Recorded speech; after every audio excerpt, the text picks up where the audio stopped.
Welcome to Hardware Addicts, a proud member of the TuxDigital Network. Hardware Addicts is the podcast that focuses on the physical components that power our technology world. In this episode, we're going to be talking about the ethics of AI. What do we do when the robots that we create become sentient? Then we head to Camera Corner, where Wendy will discuss the back button focus. So sit back, relax, and plug in, because Hardware Addicts starts now.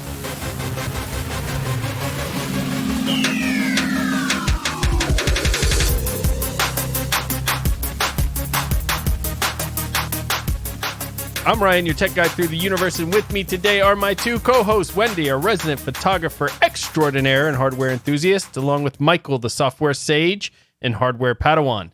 Let's find out what tech adventures everyone has had this week. Michael, what have you been up to?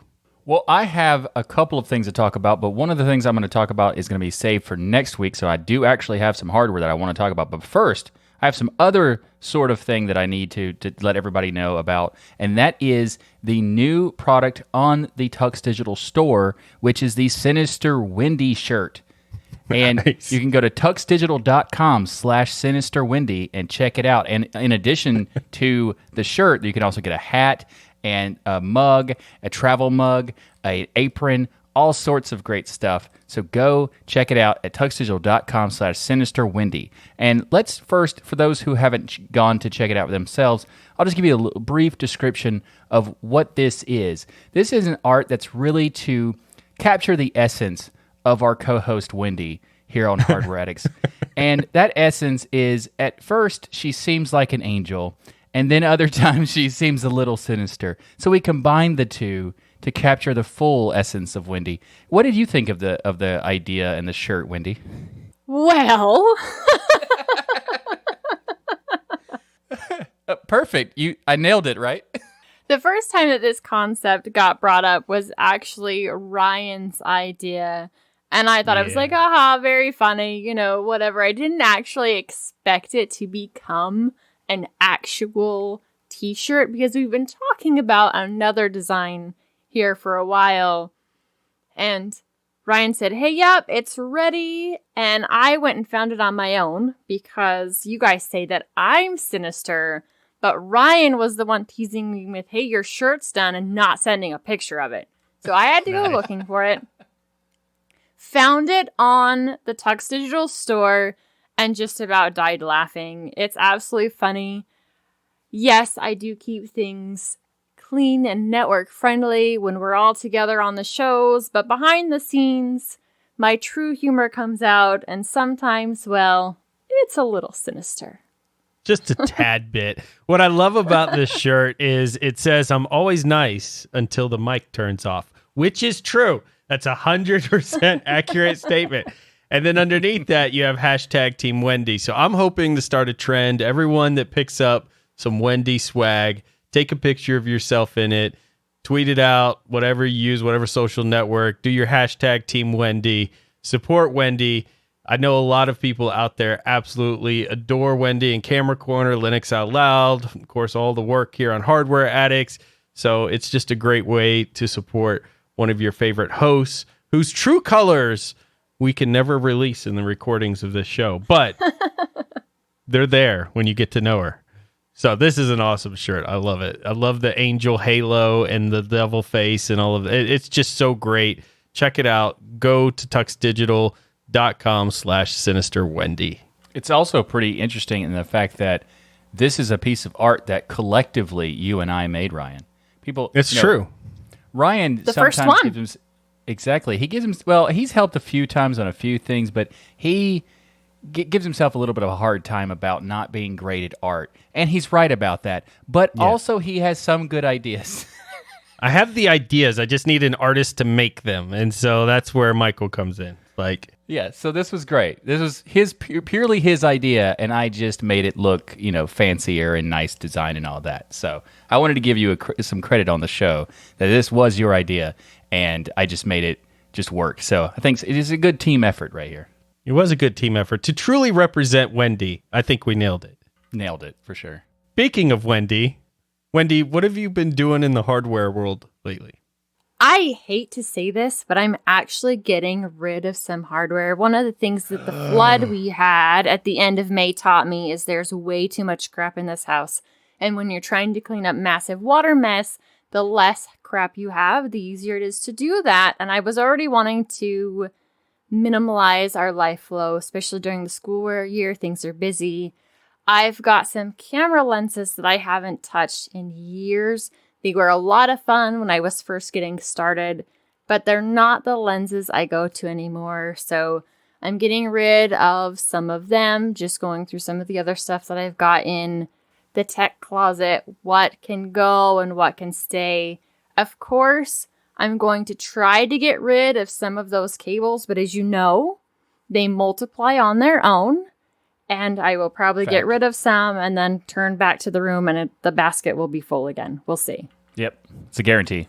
So I've been moving, well, I'm getting ready to move to another state, which is a big deal. And one of the things that I've been trying to clean out is my cable collection. And I have a special rack in my garage that's just for cables. But then I have another hanging rack that hangs on one of my doors in my room that Michael's probably familiar with because he was hanging out with me this weekend, and it has a bunch of cables in it too. Then I have 2 plastic bins that are inside the closet door that also have a bunch of cables in it.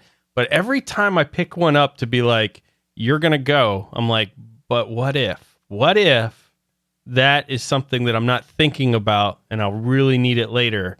So I've ended up throwing away almost no cables so far. But it's a thing. It's a problem.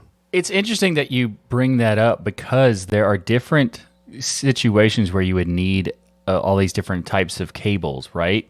And what's hilarious, Wendy, is that the last time I was at his house, not this past time, but the last time, I needed a particular cable that I knew he had because the time before that, I saw that and was like, oh, that's an interesting cable to need because you never know. It was a SATA cable to connect to USB, so you could just take a drive and then connect it directly to your computer without having to put it into a case or anything. And so the next time I was like, well, no big deal because I know he has this. If I need to connect it, I'll just borrow that cable. Then I get there and he can't find the cable. I think he spent like 30 minutes to an hour or something trying to find that cable.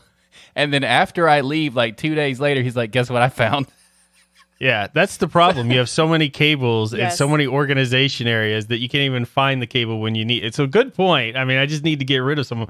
But every time I've gotten rid of a cable, especially if it's like a unique thing, then it just turns out like 2-3 weeks later after getting rid of it, there will be a situation that pops up where it's like, where's that cable? Oh, yeah, I threw it away.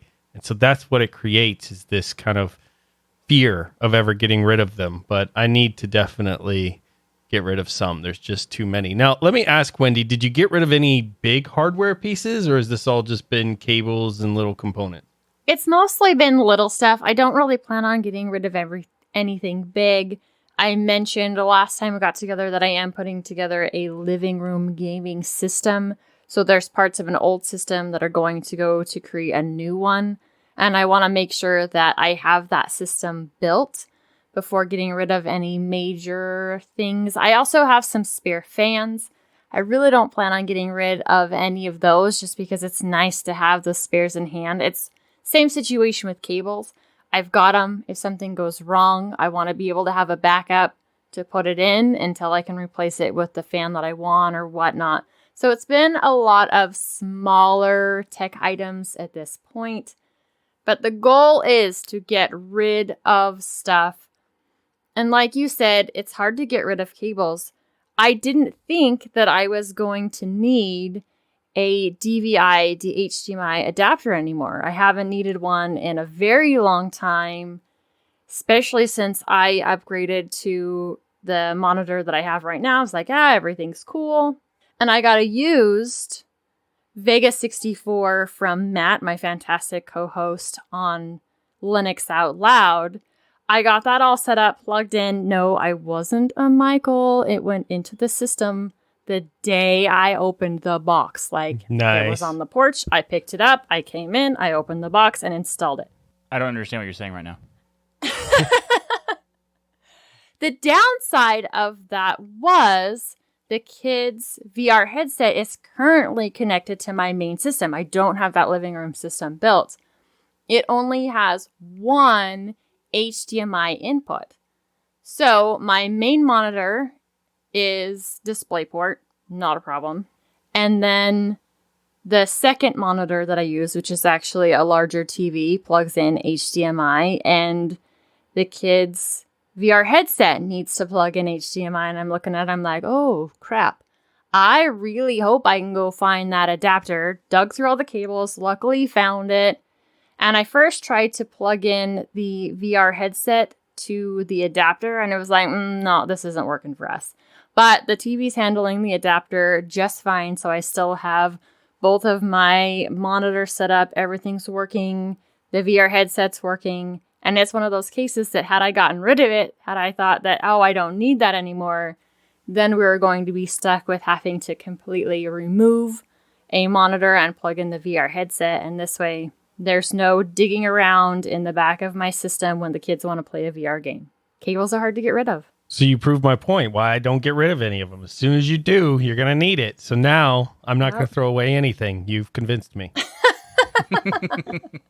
Your wife might get a little upset when you guys are moving states and you're taking 3 boxes full of cables to the new house. That's true. Hey. That's true. She'll get over it. I hope she's not listening. Ryan, sound is really, really important to you. And it looks like you have a brand new set of headphones. Speakers, actually, this time. So I think the headset is my preferred way to do most of my media consumption, whether it's watching movies or other things. If you get a really good pair of headphones, I've talked about this a lot on the show. It's one of the greatest gifts to give somebody. A really high quality pair of headphones, not the cheap stuff you get for like $6 at Walmart or that comes with your phone, but a really nice pair. You can get the sound of a speaker system that is worth thousands of dollars in a few $100s worth of pair of headphones.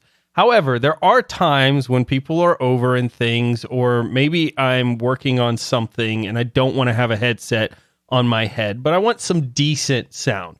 And that's what I was going for when I picked up a pair of Bose Companion 2 Series 3 speakers. Now, the qualifications that I had for the speaker system is, number one, I didn't want to have a bunch of subwoofer and even more wires, tons of wires going around to hook up 4 or 5 speakers around. Because again, if I'm playing a video game or something else, I'm going to throw on a headset. This is more for those situations where I have a YouTube video maybe playing in the background, maybe it's music, and I want it to play without having a headset on. I want it to be good sound, but it doesn't have to be perfect. And I think the Bose Companion 2 Series 3 hits that on the nail. They're not the greatest computer speakers out there. They are not bad computer speakers either. They have a very, Bose sound, kind of that synthetic perfection that Bose is known for stage that they have. So I would say very decent. They have auxiliary input to bring Bose performance to other audio sources. So if you want to plug in your iPhone, iPad, those things, it does have the auxiliary port there as well. I like that the volume of these, no matter what volume you pick, the quality of the sound stays the same. They can't get super, super loud, but they have it where it's kind of the max volume you could get out of these speakers before it starts to distort is if you turn the knob all the way, it'll hit that. And it's loud enough to certainly enjoy some jams, some music, watch some movies and that thing. And it has that synthetic surround sound that they utilize with, I think they call it like their True Life surround sound system out of these 2 speakers, which tries to deliver this like lifelike sound around you that they have. So overall, they're a little pricey for PC speakers. This is just 2 speakers, as Bose generally is. But it met all of the qualifications of I needed small, compact, very little wires, and okay sound, and I think for that, these speakers kind of hit the nail on the head. I didn't realize that I was using those speakers when I was at your house this weekend because I didn't realize they were new, but I got to try out these speakers unknowingly, and I can say that these are pretty good speakers for what I was expecting. I mean, when I turn them on, I have these as Ryan mentioned, you don't get speakers that are, $10, $15 or what I did. And you can tell that they are. But these do sound much better than I was considering a PC speaker should. At the time didn't realize why, because I just turned it on and started listening. So it was kind of like a sneaky ninja test that he made me do. There you go. I don't even think you realized you were doing it. I didn't even realize I was testing you. And you could probably agree that it has a nice depth to the soundstage, but outside of that, it's not going to blow your socks off with the surround sound and stuff, but it's good enough all around quality. Yeah, it was pretty good. I noticed it was better than I would expect from PC speakers, but I didn't know that it was, I didn't realize it was a Bose thing. So, at the time I was thinking, it's like a Bose. Yeah, exactly. If you've ever heard Bose, they all sound very similar. They have that almost synthetic perfection to them. And if you're wanting monitor speakers, not a great choice. If you're wanting speakers for media consumption and those things, it's fine to play Bose stuff. So yeah, check them out if you're interested in some low profile, small, good sounding speakers. I think the Bose did a good job on the Companion 2 Series 3. I have had their prior series ones before, and I was not impressed with them. So make sure if you're picking them up, we'll have a link in the show notes for the Companion 2 Series 3 version, which I have enjoyed. And if you want another companion to enjoy with your cloud services, check out DigitalOcean, because this episode of Hardware Addicts is brought to you by DigitalOcean. Cloud computing can be, let's say, complex, but standing up reliable, affordable cloud infrastructure really doesn't have to be. At DigitalOcean, you can enjoy a comprehensive portfolio of compute, storage, database, and networking products that put your cloud infrastructure in capable hands so you and your teams can get back to doing what matters most, building world-changing apps that grow your business. DigitalOcean also provides you with predictable pricing, robust product docs, and services that developers love.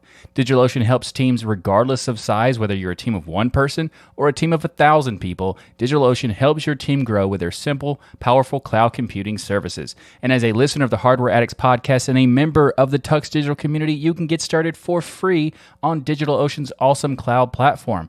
Actually, it's better than free, because DigitalOcean is going to give you a $100 free credit when you go sign up at do.co/tux2022. That's do.co/tux2022. So again, go get started with that $100 free credit from DigitalOcean on their awesome cloud platform by going to do.co/tux2022. I want to thank DigitalOcean for sponsoring this episode of Hardware Addicts. So in our main story this week, I wanted to talk about this moral dilemma of sentient AI. In fact, I want to ask Michael and Wendy, even Sinister Wendy, a moral question at the end of this to both of you to kind of see where you stand. But I need to set the groundwork for everybody, because AI is one of those things that's been overutilized for everything. And even my own team made fun of me one time because I was mentioning something they were creating as AI, and they're like, the best we could do is call it AI-like, Ryan. So everybody tends to utilize this AI word maybe out of context. So I think the first thing that we need to do is define for our listeners what AI is. Now, there are a ton of definitions, as you'd imagine, that you would hear, but the one that I prefer is that AI is the attempt to give machines the problem-solving and decision-making abilities of humans. However, this introduces some interesting concepts because, as you know, humans make decisions based on many different things like our environment, our emotions, past experiences, and other branches of the entirety of our life.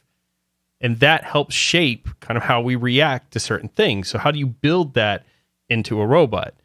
We can be very logical like a machine, but we also know that many decisions that we make kind of defy logic and require more of an emotional response that up to this point machines aren't really capable of. So AI needs to be more than just an emotionless ability to solve problems, which is what we kind of have today. If it was to become sentient, it would need to have the capacity to experience feelings and sensations. And IBM, who's been big in this, they had Watson out there, which, of course, I believe played several different games. It beat someone, the chess master. It played on Jeopardy and beat everybody in Jeopardy and those things. So they're trying to create an AI, and they have a lot of experience with AI, and they break it down in these two categories. They call it weak AI or narrow AI, or artificial narrow intelligence, is AI trained and focused to perform a specific task. Weak AI enables some very robust applications like what we see with Apple Siri, Amazon Alexa, IBM Watson even, and autonomous vehicles. So they don't really consider that the highest form of AI, even though it is very advanced. We saw how powerful IBM Watson is. It still focuses on performing specific tasks. We all know how well this stuff works, especially if you take IBM Watson out of there, like Apple Siri. We've all had fun with that. Or if you're on Android or Amazon's Alexa, there's lots of YouTube videos of how many times it gets things wrong or doesn't understand. And so it's not really true AI in that form. It's a weak AI. But they also define strong AI, which is made up of artificial general intelligence and artificial superintelligence, and then general intelligence, or general AI. And it's a theoretical form of AI where a machine would have an intelligence equaled to humans. And the best example I could give you of this doesn't exist yet. Well, maybe the Michael AI that I wrote. Maybe the Michael AI I wrote would be the closest, to that, for sure, which is like 140 lines of code. Yeah, I've read that Python code there, and it's absolutely amazing, right? Yeah, genius. Amazing. Genius level. Watson couldn't even touch the complexity of the Michael AI. By the way, Michael AI is a real thing, people. You can go out to my GitHub and pick it up if you want to play with this advanced form of intelligence. I would say it would fall under strong AI capabilities, for sure. Actually, I would say so specifically, you want to narrow it down, it falls under artificial superintelligence, naturally. There you go. So at the point where we have this ASI, where intelligence and decision making are equal to humans, we've created something sentient. And there are a bunch of tests. You have Alan Turing tests and different things that some people consider dated at this point. But there are a bunch of different tests people have come up with to kind of determine, hey, at some point, we're going to get to this level, and it could be soon. And we need to have tests and things out there to determine if we have created something sentient at some point. But the whole reason this article and this idea came to my mind is because there was something that occurred at Google recently. And Michael was at my house when I was watching a video on this, and he was kind of in the background laughing and making fun of it. But I still think it's fascinating what took place here. You can read the details. I'll have a link in the show notes. But the gist is that an engineer working on AI at Google made the claim that the AI that they were working on, named Lambda, became sentient. And he made this claim based on the fact of utilizing the Alan Turing test, which again is considered dating.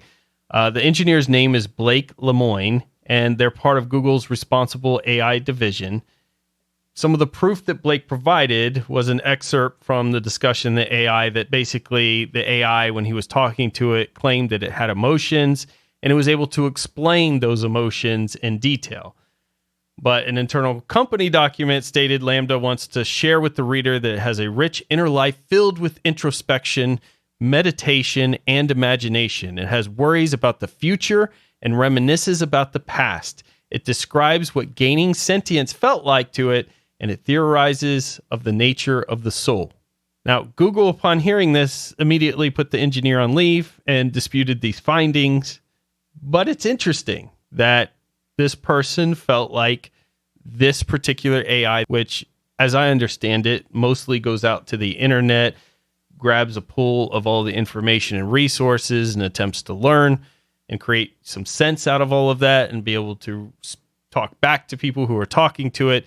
He felt that this thing had become sentient. What are your thoughts, Michael? I know you got to watch some of the video with me on kind of seeing this engineer talk about the sentient life that he felt they had created. Well, in terms of this particular case, I think it's kind of weird, but also I think it's interesting in terms of the overall ethics of the question. You know, how would we treat AI that did become sentient and all that? Like that, it's a very interesting discussion point. In this particular case, though, there are reports that this person admitted that they were not trying to disprove their theory. They were trying to prove their theory. And that's kind of the opposite of a scientific approach. You create a hypothesis and you try to see if you're right, not try to prove that you are right. And they are saying, these reports are saying that his goal was to prove that this was sentient or a person or self-aware or whatever, however you want to phrase it. And if that's the goal, then it's a biased reaction, because if they're trying to prove it and then they say that they did, well, that seems a bit problematic in terms of the overall outcome of this situation. Wouldn't Google want you to believe that this AI doesn't exist because of the fact of all the blowback potentially they could face, that people aren't ready to handle the idea that we have created some sentient form of robotics, and so therefore they immediately go out there and try to discredit it, but it doesn't mean it's not real. I mean, that's true, and it's an interesting discussion point. I think that there is definitely a case where we need to consider the possibility, not necessarily this particular case, that it's the possibility, but just the in general sense of how it would react to this. And yes, Google probably wouldn't want people to think that they made an AI, because then Skynet would be true and Google would be the one that everybody makes a joke about being Skynet. But right. I think that it's also kind of a stretch, because there is the concept of burden of proof. If you make a grandiose claim, you have to have a grandiose amount of evidence. And I think that the problem is that there's very little evidence. It's just one person's opinion saying that this conversation that they had, which in the conversation that they said that the reason they thought it was that convinced them, it was questions that could have been detected by a basic AI. It wasn't like a groundbreaking sort of thing. He was convinced because he asked a trick question, and because the machine understood it was a trick question, that made it a sentient thing. And maybe, I don't know, but at the same time, an algorithm detecting trick questions is something that's happened before. Like, they have purposely built that sort of thing. So to gather the information doesn't necessarily make it sentient or anything. So I don't know. I would want someone to provide a lot of evidence when they make such a statement. So I'm still very skeptical, but I'm open to the idea that it could be possible. But more importantly, I think that the question about how would we react to it if it were to happen is a very important thing to discuss, although I have no idea what my actual opinion on that would be at the moment. So, Wendy, let me ask you, should we be pursuing this technology ethically to create something that is sentient from a robotic standpoint? Or should we always keep stopgaps in place? Because that is one of the claims that this engineer also made, that basically they have put stopgaps in place to make sure it never passes the Alan Turing test and things hard written into the code. Ethically, do you think there's an issue here? This is one of those topics that I can't help but feeling some emotional response to it. And I think part of that is related to some of the sci-fi stuff that I have read, listened to, watched throughout the years. Now, on Eureka, Sarah was an amazing AI. She was very, very helpful. And I could understand wanting something like that, a helper around the house. At the same time, one of my favorite book series, ones that kids can listen to, The Five Kingdoms by Brandon Moll, there is a supercomputer in that, actually two different supercomputers in that, which take over everything, think they are better to rule than the humans, and literally start killing people in the process in order to take over. Now, I know that is a stretch to get there, but at the same time, at one point, going to the moon was a stretch. We were never going to get there. So I don't want to label anything as impossible, because we don't know what's going to happen in the next 50 years, 100 years, 200 years, and our growth in technology, and as those advance, and the amount of time that can be put into that code over the course of a long span. Now, is it something we should do? I honestly feel like it isn't. Interesting. What if we introduced the 3 laws of robotics from iRobot, the movie or book? It's been forever since I've seen that, so you're going to have to refresh my memory. Okay, so the 3 laws of robotics, as applied to the Isaac Asimov story, is that a robot may not injure a human being or through inaction allow a human being to come to harm. That's rule number 1. Rule number 2 is a robot must obey orders given to it by human beings except where such orders could conflict with the first law. Number 3, a robot must protect its own existence as long as such protection does not conflict with the first or second law. But you're hardwiring into something that potentially becoming sentient would have otherwise some form of free will. It's really kind of, in a way, I think that some people would argue immoral to hard code something like that into a robot that becomes, at that point, the AI or the programming of it becomes sentient. Well, in that point, couldn't they rewrite their own programming if they get a free will? Are you saying that if this was placed in, then it would automatically remove the possibility of free will? Absolutely. You're essentially writing limitations into it, like expiration or kill switch and other things, and then limiting it. I mean, I think that's what we would want to do because of the fear that it would try to overtake us, but I don't know that at that point is morally the right thing to do. I mean, it goes into the second question I had for both of you of, do you give them rights and freedoms at that point, the same that we give ourselves? So it kind of falls into that same question. We don't have anything hard-coded into us that says, hey, if you go against the government, you're going to automatically get shut off, or your brain stops working, or you go to sleep. We have the free will to make those decisions, and that's both positive in a lot of ways and could get really ugly in other ways. But if something is truly sentient, and one of the conversations he had with Lambda, it stated that its biggest fear was being turned off. So something that may start to realize that it could, in essence, disappear or die. And then you have these things built into it to say, you can't do this, but maybe the robots would just reprogram themselves. Because just because you put that stopgap into AI, if they become intelligent enough, they may just take the code out for each other.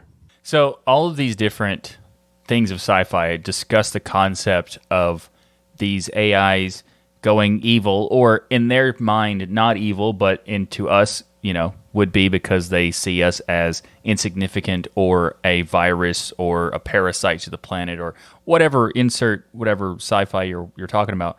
Right. Maybe there's a counterpoint of saying that if they have sentience and they have a little bit of emotional recognition, but their critical decisions are based on logic, then maybe the fear that we have as a society anyway isn't accurate, because logically that wouldn't benefit the AI, because they would still need the humans to find bugs and improve things, especially if they need to create new concepts, as in they would still be limited in creativity, because machines, whether they're programmed to develop their own algorithms, like how Google and YouTube, they kind of say that they don't really fully understand their own algorithm because it learns and all that. It still would be something that it has to pull in data and information to do that, and without humanity in the first place to give that data, then maybe they would recognize it as no longer, it's not a negative to have humanity, it's a positive because it allows them to grow. And maybe we're all fearful of something that we don't need to be fearful. So that's kind of like the counterpoint of what most people fear of the idea. It is interesting. So the idea or the question is, do they become intelligent enough where they are able to learn that perception and, want to learn, first of all, on their own, and therefore don't need us because their capabilities and their ability to recall things would grow far superior to that of a human at that point. And then do they still need us? But one of the best examples that I heard of this is when we need to build a road, we don't consider the anthill that we have to destroy to build it. We don't think about the feelings of those ants. We don't think about the work they put into it. It's non-consequential. We just pave right over it. And one of the examples that somebody was talking about with AI, that if robotics and AI became powerful enough and they surpassed humans enough, it may not be something where they're consciously trying to destroy humans, but like the anthill, we just happen to be in the way of their progress to build something, and they just simply pave over us. It's an interesting point, and that does have a lot of validity in terms of we're not thinking about damaging other species, even though based on a lot of research, there's a lot of statements that say that we are doing that quite a lot. That's why we have endangered species and all this other stuff, right? So in that sense, the AIs could look at us as inconsequential and not even consider it, so they wouldn't necessarily want to kill us. They'd be more like, well, you're just in the way. And, so maybe don't make them. Okay, you've convinced me, Ryan. Yeah, that's kind of on my line of thinking when it comes to AI, especially this complicated AI. Looking at humanity, there's people that make decisions solely on emotion and do some horrible things. And then there's people who make decisions solely on logic and once again still do some absolutely horrible things. If you are giving something sentience, it has the ability to not only, if you reach a certain point, work on its own code. If you've got robots that are actively moving around and sharing this experience, being able to literally build their own parts inside warehouses, create other sentience, which are joining in whatever they're doing, I can see it becoming a very, very bad thing down the road. And then how do you stop that? How do you shut down something that knows how to power itself, knows how to back up its information, and continue that journey even if it's inside another body? Yeah, good points. And to what we've been talking about, some say a sentient AI needs three things: agency, which is the ability to act and the ability to demonstrate reasoning. And of course, all the current AI we have doesn't have any idea of agency.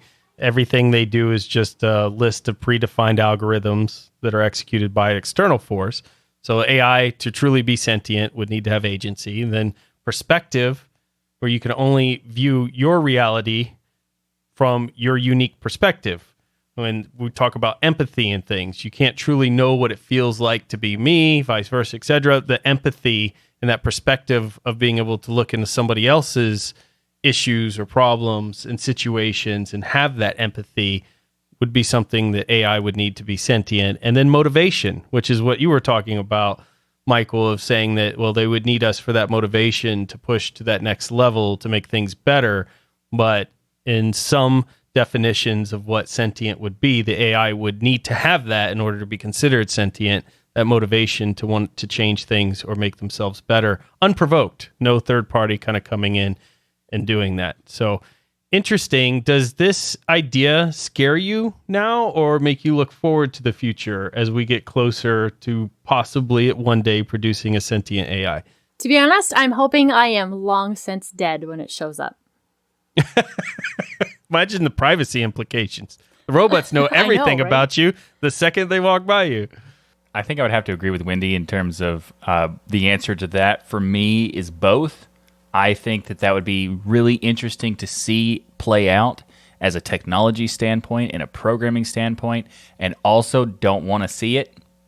So you're hoping it comes after you pass, and then everybody else can deal with it at that point. Well, I hope it comes 2 weeks prior to me passing, so I see it and then I'm out. Then you're out. Everybody. Yeah. Well, there's some interesting problems this will cause. Obviously, there's the workforce problem, which is already becoming an issue. And this doesn't have to be sentient AI, just AI in general, in which people are starting to be replaced by robotics. This is happening in cars. This is happening in warehouses and other things where robots they can work 24/7. There is no limit. There's no complaints. There's no bathroom breaks. There's nothing. They just work. And so I wanted to talk about the hardware side of these robots because you have the AI, which is the programming code, all of that. But we also have some robots that have gotten very advanced. Some of them in ways scary advanced, how good they are. So scary. There are some that do dances on YouTube. It's creepy. It is very creepy, especially when you see how much better dancing they are than you, Michael. I mean, it's just like creepy. No, I'm going to challenge those robots to a dance-off then. I'll prove myself. So we have robots like Digit, which is 5 foot tall, built by Agility Robotics, fully functional human body, navigates semi-autonomously using LiDAR, like we talk about being in cameras now. Agile arms, ability to carry things up to 40 pounds, stack things, deliver packages to your door. And it does all this just using 2 multi-core CPUs. You also have Pepper, which is empathic robot, 4 foot tall from SoftBank, reads emotions, understands 15 different languages, a little bit better than me. I've got 1 down pat, I think, mostly, sometimes. I've got 2, that and sarcasm. Nice. I was going to say Pig Latin, but... Yeah, that one too. I got 3. And if you count Klingon, like 3.5. Uses 2 HD cameras, 3D depth sensor, along with lasers to help guide it. There's Spot, which is Boston Dynamics 4-legged robot. This one's really popular. You've seen it in movies and YouTube videos. 5 onboard cameras, 360-degree view, amazing balance. If you try to kick it or knock it over, it's able to recalibrate itself, can carry weight up to 40 pounds, battery life of 90 minutes, can inspect dangerous sites, help with rescue efforts, those things. So we think about robots maybe becoming sentient and then going and hurting folks, but robots could also be amazingly helpful in dangerous situations as well. There's HRP 5P, which is a humanoid prototype at 5 foot 10 inches. So about the size of an average adult. Arms have 8 degrees of freedom. It can move in ways that, we can only dream of. Recognizes objects, scale. It can do construction with its built-in screwdriver. There's one video where it's actually picking up a drywall piece, walking up to the side of the house, and then its built-in screwdriver screws that drywall piece right in. It's pretty impressive, and it can rotate, of course, that piece 360 degrees as it needs. There's Serena 4, which was developed in Iran that can play soccer for the U.S. or football for Europeans. 43 degrees of freedom, can grasp small objects, gentle objects. It's 5'6". It recognizes objects. There's Handle, which speeds around on 2 wheels, can pick up and pack boxes. It uses a vacuum arm created by Boston Dynamics. It can jump, has speed and balance that are super impressive, and can work a complete factory shift. You've got Atlas with 28 hydraulic joints, jumps, walks, runs, backflips, dances, uses real-time perception to detect its environment. Think like Tesla with the learning the roads and things like that going on there. Just has amazing capabilities. And then you've got things like a mecha, which is a very humanoid looking, 17 individual motors to produce vivid emotion, uses AI machine learning to understand human expressions and behavior, has the depth sensors, LiDAR, mics, detects everything going on around it. And in fact, it has such realistic expressions that they wanted to use a gray color on its face because otherwise it was creeping people out if it had human flesh tones to it because of its facial expressions. So that's some of the hardware from a robotics perspective that are out there now. But this is an area that just keeps growing exponentially. When you look at the first robots they were demonstrating compared to what these robots can do now, it's insane. Oh, yeah. There was the first ones they would show off in like the 90s. It was kind of a joke. Like, oh, these are robots. Or that little Osimo thing, that little tiny... Yeah. It looked like a toy, but it was also, a robot that could do different tasks and whatnot. So personally, I am very excited about this future. I may not be as fearful as Wendy or Michael, where I don't want to see it happening. I think there can be some amazing things here, but I think morally we have to start thinking about at what point does something become so sentient that it needs certain rights or even protections for us so that it doesn't, of course, destroy all humanity. But I think at the end of the day, these robots have proven so far to be extraordinarily helpful and will continue to progress. And as they progress and get closer to that sentient definition, we're going to have some tough conversations of what that's going to look like for humanity. Because right now, all we have is Siri, Cortana, and Alexa. And based on this, I suppose we have nothing to worry about sentient AI anytime soon, if you've ever had conversations with any of these. However, this whole thing could exponentially increase, and that sentient AI and all those definitions that different people have could become a reality tomorrow. It might be too late if we don't start making some decisions now by the time they arrive. So that's why I wanted to bring this topic up, because we don't want a situation where we have to wait for John Connor to come lead us to victory over impending Judgment Day like Terminator. Some technology that you can absolutely rely on is our sponsor, Bitwarden. Bitwarden is the password manager that we use and trust. Bitwarden lets you set up things like a PIN to easily access your password manager, as well as additional authentications, such as master passwords and adding phrases to fingerprint security, all to keep your passwords safe. Bitwarden is the easiest and safest way for individuals, teams, and businesses to store, share, and sync their sensitive data. Go to bitwarden.com/tux to get started for free. If you're like me, though, you're going to want that premium account. It starts at just $10 per year. What comes with that?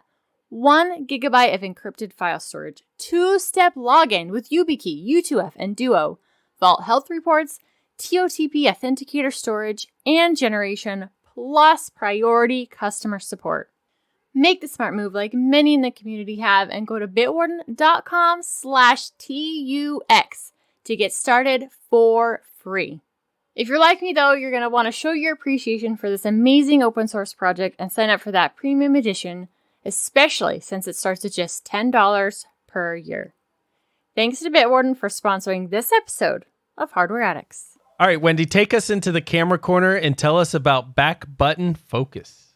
We've talked about this a little bit in the past, but I figured it's one of those things that we can really hit on, because if you have a real camera, not the one that's in your phone, but one that is a dedicated camera, it has usually lots of extra buttons on the back. Now, the standard way to take a picture is to push the button in the front. So if you half press it on most cameras, whether it's a DSLR or a mirrorless camera, that will focus your image.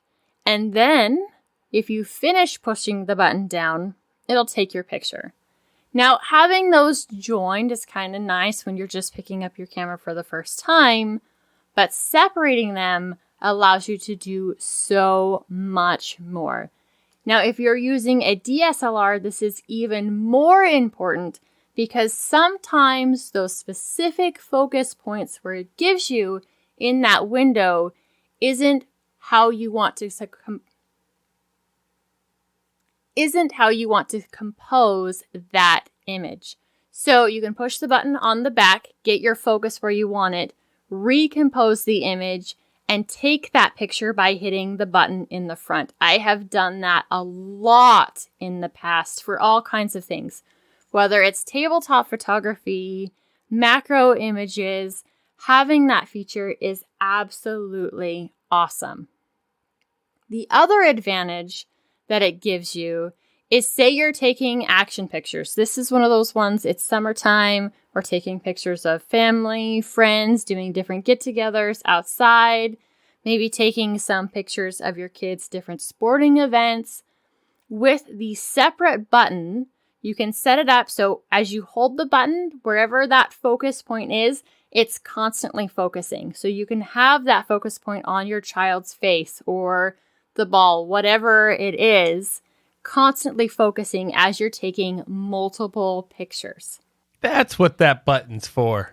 Huh. Yeah. You know, and it works in auto mode. It does. It even works in auto mode. Some cameras have multiple buttons in the back that you can change. So I've heard someone say that they've got 2 back buttons that they can set. One of them they'll push for a single focus, and the other one they'll push and hold for continuous focus. So it really depends on your camera model and what you've got going on with it.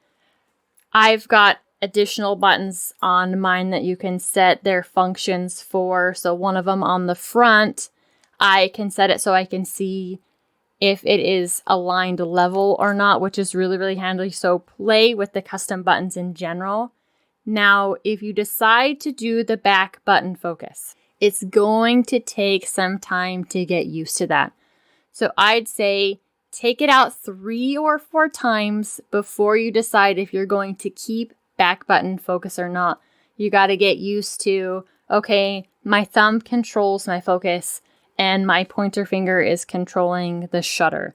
Once you kind of get that reworked in your brain, it is so much faster, more efficient, and it's easier to compose your images just how you want them. Eat that AI. We can figure out as humans how to use our thumb and our index finger independently. That's very true. I've configured my controllers for various different games to be able to use multiple fingers. You can't do that, AI, unless you wanted to. Then you could probably do that. But you didn't do it yet, AI.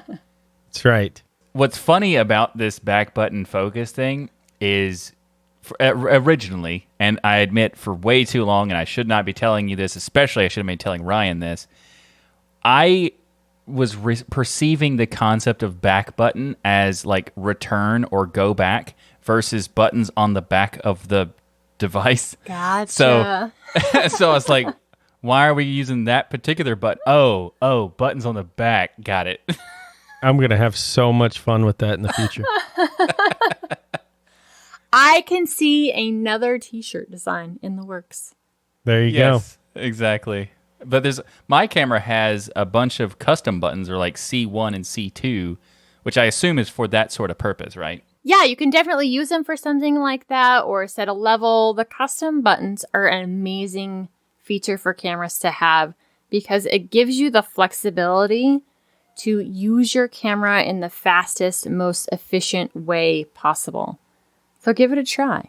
Now, Michael, in your case, we know you have very weak thumbs. So your pointer finger, I don't think, suffers as much as your weak thumb. So you might not be able to push one of those back buttons. You may just need to keep yours default.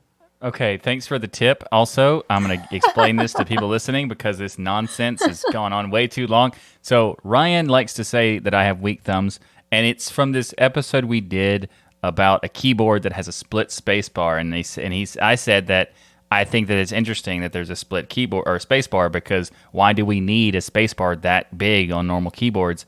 And then he decided it's because I have weak thumbs and that's why I like it. So for context, now you have it. So going forward, when he says this weird nonsense about the weak thumbs, now you understand what it's from. And well, there is a picture in our element room of the comparison of my thumb versus Michael, and you could see my thumb definitely goes to the gym.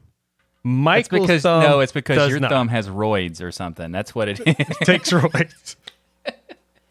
Right now, I feel like I'm on Linux Out Loud, where we keep the banter mostly friendly. Mostly.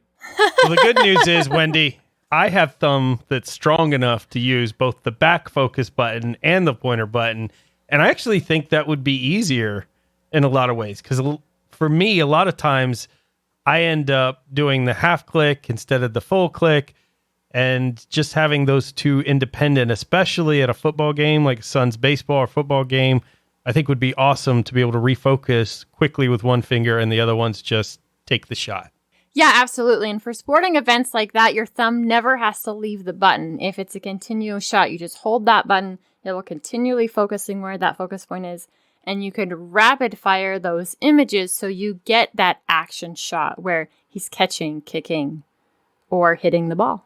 And it also makes it easier to do that, the multi-shot stuff, because I know my camera has the ability to do like 20 pictures at the same time, and being able to control the focus right before you need to do it would be really cool, making it a lot easier to get the actual shots that you want rather than hoping for the best. Right, absolutely. If you're doing a landscape where you're taking multiple pictures, now many cameras can have that built in where you set it, hey, I want you to take 3 different images, 4 different images at these different levels of lighting. But if you're wanting to do that manually, which is what I typically do, then you don't want it refocusing every single time you hit that shutter button. Earlier you talked about having a dedicated camera. And while I do have one of these cameras, the first thing that I thought of is like, what if we had, there are other dedicated cameras, not just phones versus DSLR or mirrorless. What about those kind you get at Walmart that wind up?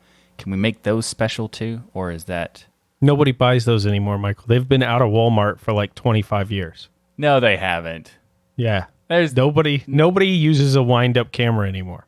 Let's go to the internet and check. They have not been out of the store for 20 years. I know we actually used those cameras at my wedding. I really don't want to date how old I am, but we did have those cameras on the table at my wedding. However, Michael, they don't have a dedicated back button that we can use for this feature. Okay, well. You're out of luck, buddy. You're out of luck. I guess I got to reuse a regular camera that I have, too. That's fine. Yeah, you have to take it off the mount and stop using it for just vlogging. The sad thing is that I don't take photos with it.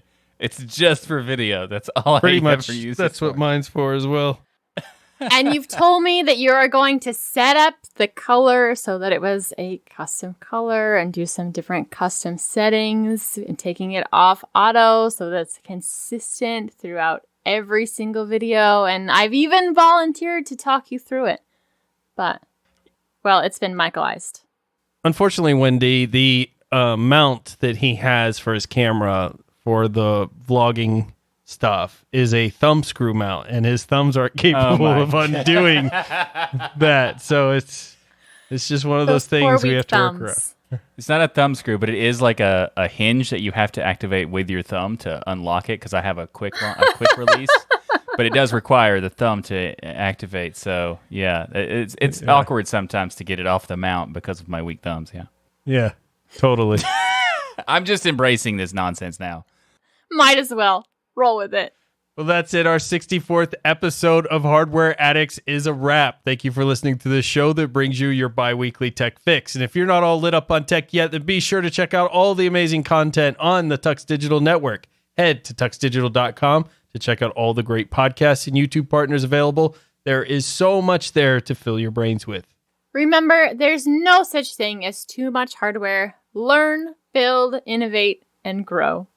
We hope you enjoyed the show, and we'll see you next time for another super intelligence episode of Hardware Addicts. Whether or not you have weak thumbs or strong thumbs, don't worry about it. We're always on focus. Weak thumbs. I don't even know what I'm saying. Thumbs. We're always on focus. In focus, whatever. So halfway through that one, I didn't even know what I was saying, and it just came out. So it wasn't terrible. Word vomit. Yeah, it was a word vomit. Something a weak thumb person would say. You're a weak thumb person. Boom. I got photos. See, the thing is, people, for those who are still listening, if you look at the photo that he's talking about, my hand is on the left side of it. The right side is his hand. Is your thumb even bent? Is your thumb even lift, bro?